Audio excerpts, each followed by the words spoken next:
Is my cough tuberculosis?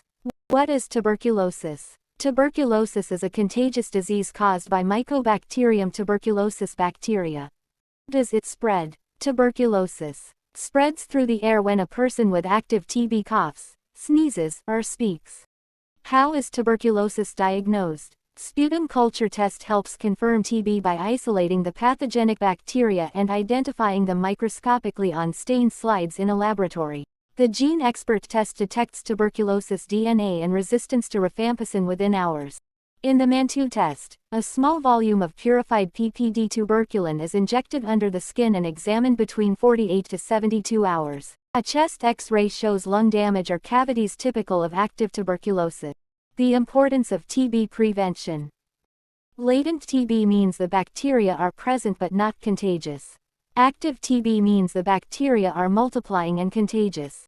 How to prevent tuberculosis infection. Wearing masks and using respirators reduces the risk of inhaling TB bacteria in high-risk areas. Administrative controls include early TB screening, patient isolation, and infection control training. Environmental control includes good ventilation, UV lights, and air filtration, which lower TB bacteria in indoor spaces.